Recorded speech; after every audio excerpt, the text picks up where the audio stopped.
بسم الله الرحمن الرحيم macaamiisheena sharafta leh ee ku xiran shirkadda Dallas Real Estate walaalayaal soo dhawaada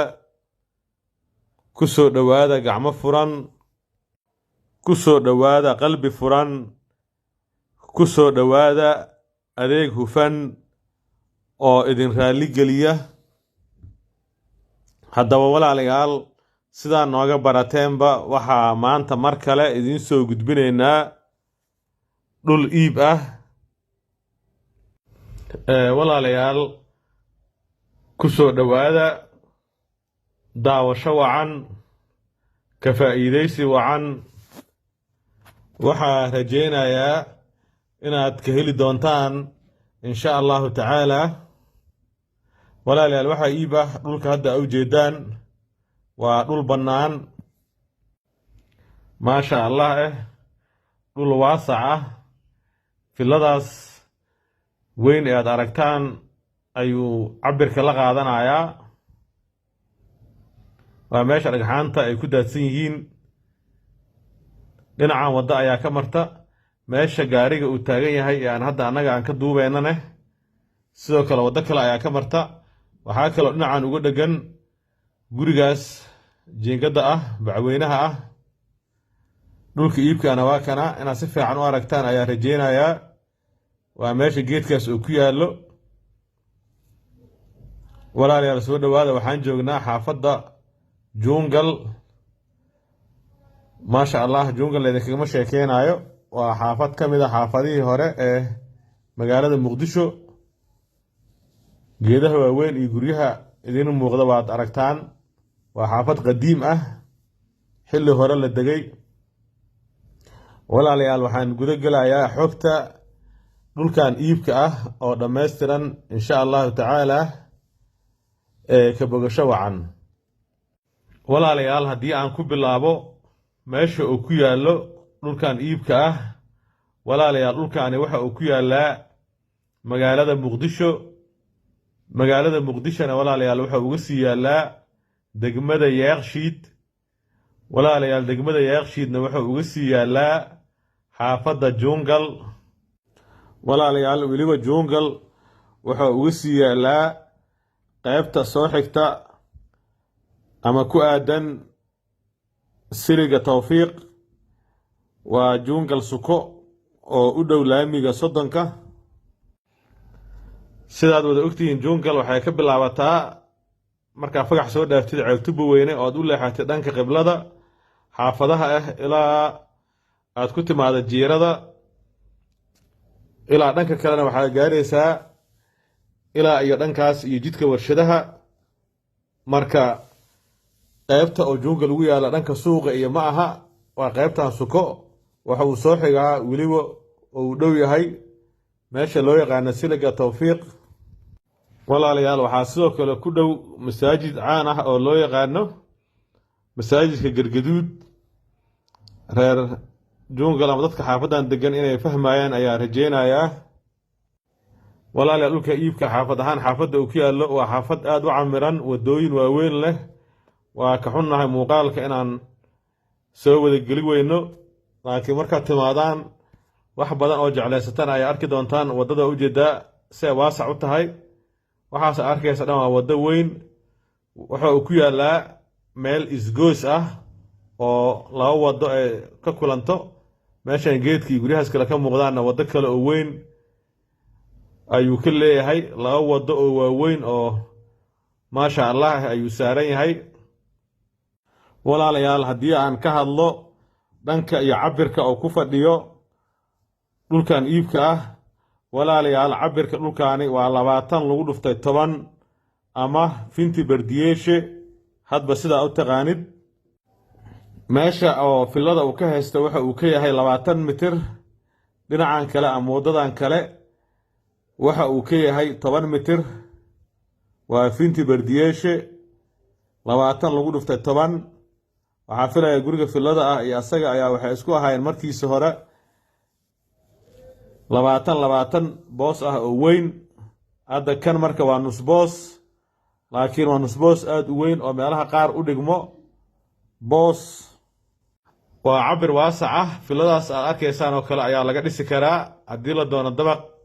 أيا قبنايو دبق ساس وكلا واسع وها أيو نغنايا في الله هدي لا دو إلى شنقل لحقل وأي قبن كرتا marka walaalayaal soo dhawaada xagga cabirka waa macquul waa cabir waasaca hal famil si fiican ugu filan haddii la doono xataa waxaa laga dhigi karaa maadaama laba jidle yahay laba diyeeshi ama laba rubac oo markaasi laba guri oo yaryar ay ka soo baxdo laakiin waxa uu kusii fiican yahay marka hal fila laga dhigo ama hal dabaq oo kale gurigaas ayaa kasoo horjeedo jaallaha ah qaabkaasoo kale ayaa u dhisan kartaa walaalayaal haddii aan u imaado ama aan ka hadlo dhanka qiimaha ama lacagta lagu rabo dhulkan iibka ah walaalayaal waxaa lagu rabaa 110,000 oo doolarka Mareykanka ah kaliya oo ah isku dhamaad macal dalaal iyo heshiis waxaa la yiraahdaa beec meesha ka bilowda kuma dhamaado walaalayaal qiimahaasi waxaa ka furan gorgoro wixii macquul ah waa la idinka dhimayaa insha Allah taala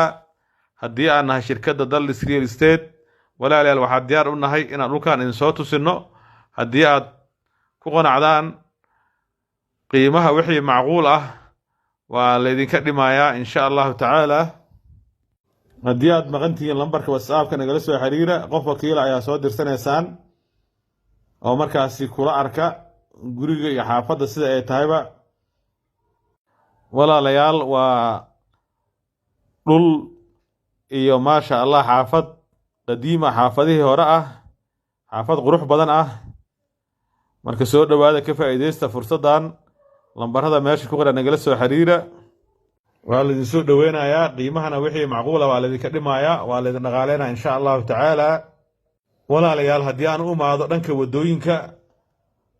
dhulkan iibka ah walaalayaal waa laba jidle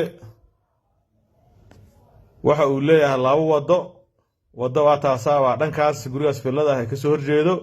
iyo gurigan ku dhagan ay martaa wado kalena dhinacan jiingada ah oo guriga jiingada ay ka martaa geedkaas iyo hormartaa sidaas ayuu wuxuu ku yahay laba jidle anaga dhinac ayaa ka taagannahay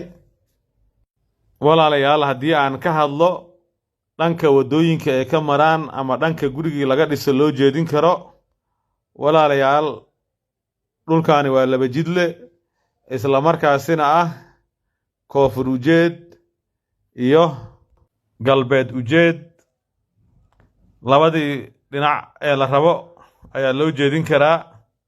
haddaad doonto waxaa u samayn kartaa inaad filla inta ka dhistid albaab yar iyo albaab kale oo weyn aa u samaysid laba albaab leh oo labadaas jiha u kala jeeda soo dhawaada walaalayaal xagga wadooyinkana waa sidaas haddii aan u gudbo ama aan ka hadlo walaalayaal dhanka dukumiintiga oo ah meesha ugu muhiimsan walaalayaal dhulkaani dukumiintigiisa waa nadiif waxa uu leeyahay dukumiinti saxan isla markaasina dhammaystiran walaalayaal waxa uu leeyahay rasiid iyo sabarloog originaal ah sidoo kale warqadaha kale ee muhiimka ah way u dhan yihiin sida canshuuraha iyo wixii la midka ah sharciga ama dukumiintiga dhulkaanina waa dukumiintiyada loo yaqaan siyaad barre waana dukumiintiyadii soo baxay 1990kii ka hor dukumiintiyadaas ayaa dadka waxay u yaqaanaan siyaad barre dabcan xaafadan waxaa la cabiray xilligii dowladdii kacaanka 1990kii ka hor weliba waqti ka hor ayaa la cabiray marka walaalayaal xagga dukumiintiga xulul ah malaha waa rasiid sabarloog asalkii ah maxamed siyaad barre ah haddii aan nahay shirkadda Dallas Real Estate waxaan diyaar kuula nahay inaan dukumiintiga kuu geyno nootaayadii aad dalbatid si lagaaga hubiyo sax ahaanshaha dukumiintiga insha Allah taala dhul waxaa laga gataa dukumiinti iyo sharci walaalayaal sidoo kale dhulkaana xagga wadooyinka oo ah iyadana meelaha laga fiiriyo waa laba jidle marka soo dhawaada ka faa'iideysta walaalayaal haddii aad xaafadan dhul ama guri beec ah ku leedihiin iyo dhammaan xaafadaha degmooyinka gobolka Banaadir nala soo xiriira sidaan oo kale ayaa idinku beec geenayna insha Allah taala haddii aad dhul ama guri u baahan tihiin xaafadan iyo dhammaan xaafadaha degmooyinka gobolka Banaadir waan idin helaynaa insha Allah ugu dambayntii walaalayaal waad ku mahadsantihiin daawashada muuqaalka iyo ku xirnaanshaha shirkadda Dallis Real Estate. walaalayaal waxaan si sharaf leh idinkaga codsanaynaa inaad kanaalka subscribe noo saartaan, gambaleelkana aad furataan idinkoo mahadsan si aad ula socotaan muuqaalada aan mustaqbalka soo gelinayno insha allahu tacaala. waa mahadsantihiin mar kale.